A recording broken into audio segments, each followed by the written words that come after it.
ప్రతి పదంలోంచి కూడా ఎంతో అర్థాన్ని, ఎన్నో పురాణాలను కూడా మనం ఉటంకించవచ్చు అని చెప్పి మనం చెప్పుకుంటున్నాం. ప్రస్తుతం మనతో మాట్లాడడానికి బాచంపల్లి సంతోష్ కుమార్ శాస్త్రి గారు, శృంగేరి ఆస్థాన విద్వాంసులు, వారు ఫోన్ లైన్లో ఉన్నారు. నమస్కారం అండి సంతోష్ కుమార్ శాస్త్రి గారు. నమస్కారం అండి. నమస్కారం. చెప్పండి. మనం చూసుకుంటే గనక భారతీ తీర్థస్వామి వారు రచించినటువంటి ఈ నారాయణ స్తోత్రం ఎంతగా ప్రాచుర్యం పొందుతోందో మనం నిత్యం వింటూనే ఉన్నాం, చూస్తూనే ఉన్నాం. అలాంటిది సాంకేతిక మాధ్యమాల్లో 1 కోటి మందికి పైగా దీన్ని వీక్షించారు అని చెప్పి మనకు తెలుస్తోంది కూడా. ఇప్పుడు అసలు ఇంతటి ప్రాచుర్యం రావటానికి ప్రధాన కారణం ఏమిటి? స్వామివారి ఆశీస్సులతోనే ఇదంతా సాధ్యమైందంటారా? భారతీ కరుణాపాత్రం, భారతీ పదభూషణం, భారతీ పదమారూఢం, భారతీ తీర్థమాశ్రయే. భారతీ తీర్థ మహాస్వాముల వారు అన్నప్పుడు వారి పేరులోనే వారు శారదా స్వరూపము అని మనకు తెలుస్తోంది.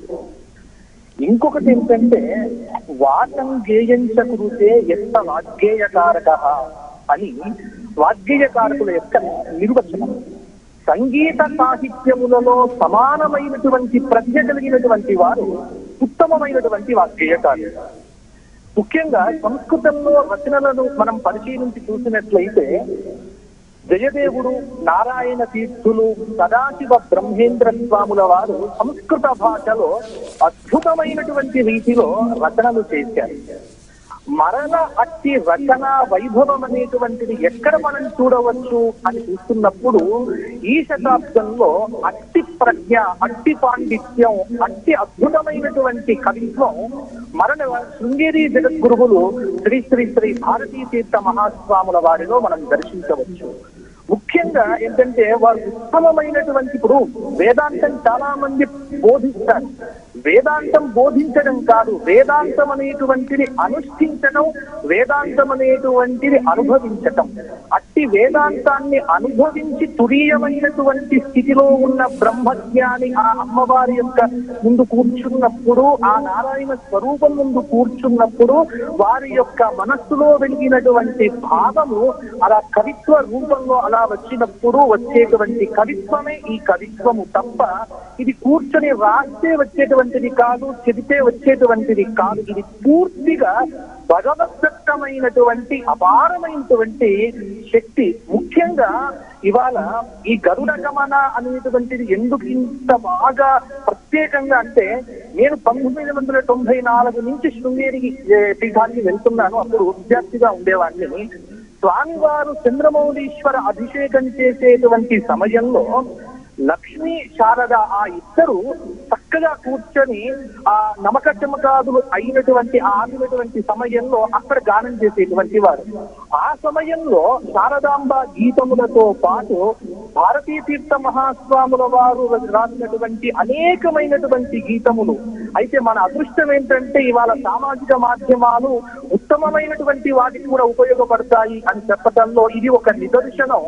ఇవాళ ఫేస్బుక్ కావచ్చు, వాట్సాప్ కావచ్చు, దీని ద్వారా విపరీతమైనటువంటి ప్రచారం జరిగి ముఖ్యంగా దాంట్లో ఉన్నటువంటి పదప్రయోగాలు చూస్తే ఇవన్నీ కూడా మామూలు పదప్రయోగాలు కావండి. భాగవత, రామాయణ మొదలైనటువంటి వాటి ఎందున్నటువంటి పదములే. అందుకే గరుడ గమన అన్నప్పుడు ఇక్కడ గరుడ గమన, ఆ గరుత్మంతుడి యొక్క పదాన్ని ఎందుకు వారు వాడింటారు అంటే, భారతీ తీర్థ మహాస్వాముల వారు వేదాన్ని బాగా కూడా అధ్యయనం చేసినటువంటి వారు. భాగవతంలో ఛందోమయేన గరుడేన సముహ్యమానః అని చెప్తారు. ఎప్పుడు కూడా గరుత్మంతుని గురించి చెప్పినప్పుడు వేదాన్ని, గరుత్మంతుని ఒకటిగా చేసి చెబుతారు. కాబట్టి వేదో వేద విదవ్యంగో వేదాంగో వేదవిత్ కవి అని విష్ణుమూర్తి యొక్క సహస్రనామంలో చెప్పినట్టుగా వేదవేద్యుడైనటువంటి ఆ పరమ పురుషుడు సగుణ సాకార సుందర స్వరూపంగా సాకారంలో ఉన్నప్పుడు ఆయన యొక్క స్వరూపం ఎలా ఉంటుంది అన్నప్పుడు ఈ కీర్తన నేను గనక చూస్తూ ఉంటే నాకు ధ్రువోపాఖ్యానంలో ఉన్నటువంటి ఘట్టం నాకు గుర్తుకొస్తూ ఉంటుంది. ఎందుకంటే ధ్రువోపాఖ్యానంలో నారదుడు వచ్చి చెప్పేంత వరకు ధ్రువుడికి విష్ణుమూర్తి ఎలా ఉంటాడో తెలియదు. అప్పుడు నారదుడిని అడుగుతాడు, విష్ణుమూర్తి అంటే ఎవరు, నారాయణుడు ఎవరు అన్నప్పుడు ఆ నారాయణుడి యొక్క వర్ణన చేస్తాడు. ఆ వర్ణనలో ఎన్ని పదాలు వాడారో ఆ పద ప్రయోగమే భాగవత భావగర్భితమైనటువంటి పద ప్రయోగములన్నీ కూడా సర్వ లఘువులుగా ఈ కీర్తనలో వెయ్యటం అనేటువంటిది భారతీయ తీర్థ మహాస్వాముల వారి యొక్క అద్భుతమైనటువంటి ప్రజ్ఞా పాండిత్యానికి, వారి యొక్క శాస్త్ర వైభవానికి ఇది నిదర్శనం. ఎందుకంటే భాగవతంలో చెప్తారు, తరుణం రమణీయంగ మరుణం శిక్షణాదరం ప్రణతాశ్రయనం గుండం శరణ్యం కరుణార్ణవం అంటే కిరీటినం కుండలినం కేయూర వలయాన్వితం అన్నప్పుడు నిర్గుణ నిర్వికల్ప సమాధినిష్ఠులకు కనిపించేటువంటి పరంధాముడు సగుణ రూపంలో సాకారమైనప్పుడు ఎలా ఉంటాడు అన్నప్పుడు సుందరమైనటువంటి చెక్కిళ్లతో పరువుడైనటువంటి వాడు, రమణీయములైనటువంటి వాడు, సర్వపురుషార్థాలకు నిలయమైనటువంటి వాడు, శ్రీవత్సలాంఛనం కలిగినటువంటి వాడు, శంఖచక్ర గదా పద్మముల చేత అభివ్యక్తమైన చతుర్భుజములు కలిగినటువంటి నవనీత కోమల శ్యామల మధుర మంజుల సుందర వదనారవింద సౌందర్య ఏకాకార స్ఫూర్తివంతమైనటువంటి ఆ అఖిలాండ కోటి బ్రహ్మాండ నాయకుడైన మహావిష్ణువు యొక్క దివ్య పాదముల యొక్క తేజస్సును చూసినటువంటి ధ్రువుడు అలా ఆశ్చర్యచకితుడైపోయాడు అని భాగవతంలో వర్ణన.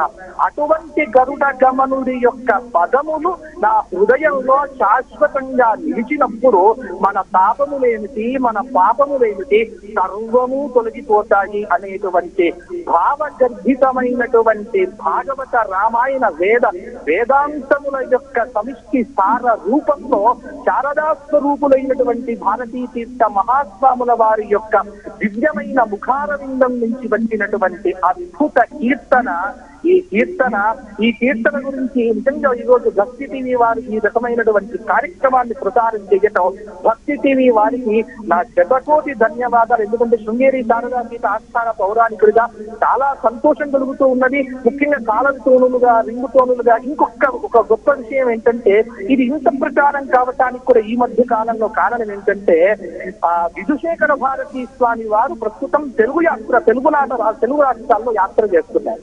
వారు ఎక్కడికి వెళ్ళినా గత 5 నెలలుగా తెలుగు రాష్ట్రాల్లో వారు సంచారం చేస్తూ ఉంటే ప్రతి చోట వారి చంద్రమౌళీశ్వర పూజ జరుగుతున్నప్పుడు అక్కడ ఉన్నటువంటి పిల్లల నోట ఈ కీర్తన మేము వింటూనే వస్తూ ఉన్నాము.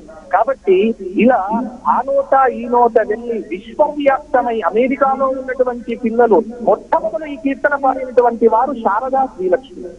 వారి దగ్గర నుంచి ఇక అక్కడి నుంచి పరంపరగా మొదలైపోయి ఇప్పటి వరకు కొన్ని వేల మంది పిల్లలు ఈ కీర్తనను ఆలపించడం అనేటువంటిది. ముఖ్యంగా భారతీయ తీర్థ మహాస్వాముల వారి యొక్క రచనలు ఇవే కాదండి. ఎందుకంటే వాగ్వాదిని శక్తమని, వాగ్దేవీస్తవం అని, శారదా స్తుతి అని, అలాగే శారదా వర్ణమాలాస్తవం అని, శారదా స్తుతిమంజరి అని, ముఖ్యంగా ఇంకోటి ఏంటంటే శారదాదేవికి స్వర్ణరథాన్ని సమర్పించినప్పుడు అప్పటికప్పుడు ఆయన ఆశువుగా చెప్పినటువంటి ఇలా కొన్ని అనేక వందల స్తోత్రాలు జగద్గురువులైనటువంటి భారతీయ తీర్థ మహాస్వాముల వారి యొక్క ముఖారంగం నుండి వెలువడినటువంటివి ఉన్నాయి. ఆ కీర్తనలన్నీ కూడా వింటే మనకు అద్భుతమైనటువంటి శక్తి.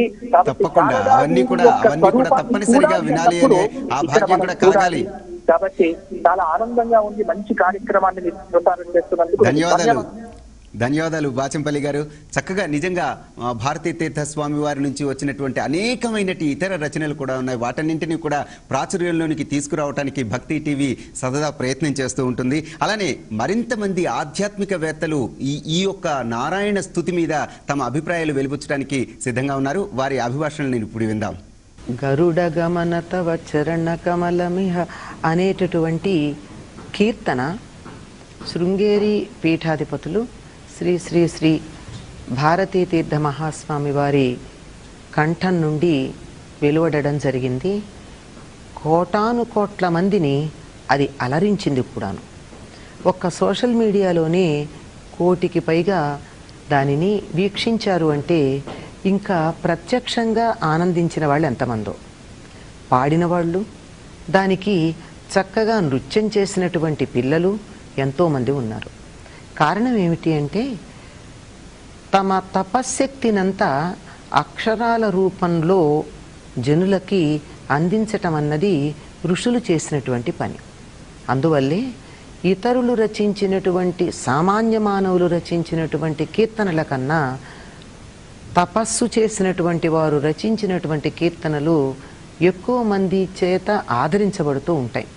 కారణం ఆ కీర్తన పాడుతున్నప్పుడు కానీ వింటున్నప్పుడు కానీ దానిని చెప్పినటువంటి వారి యొక్క తపశ్శక్తి ఆ అక్షరాల ద్వారా వింటున్న వారికి అంటున్న వారికి ఆహ్లాదాన్ని సంతోషాన్ని కలిగించటం జరుగుతూ ఉంటుంది.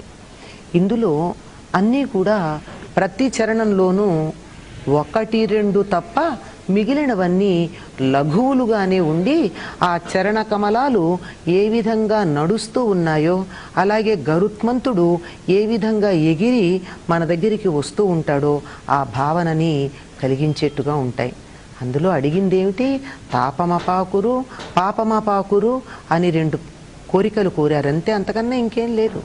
తాపం మనకుండేటటువంటి తాపత్రయం ఏదైతే ఉందో దాన్ని పోగొట్టమన్నారు.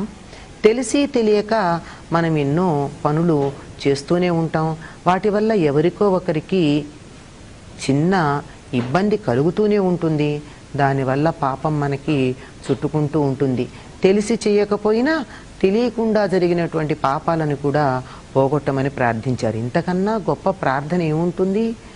ఇప్పుడు నాకు ముక్తి పొందడానికి అడ్డంగా ఉండే తాపత్రయాలు పోగొట్టు, తెలియక చేసినటువంటి పాపాలు పోగొట్టు, చీకటి పోతే ఉండేది వెలుగు, ఈ 2 పోతే ఉండేటటువంటిది ముక్తి. కనుక అటువంటి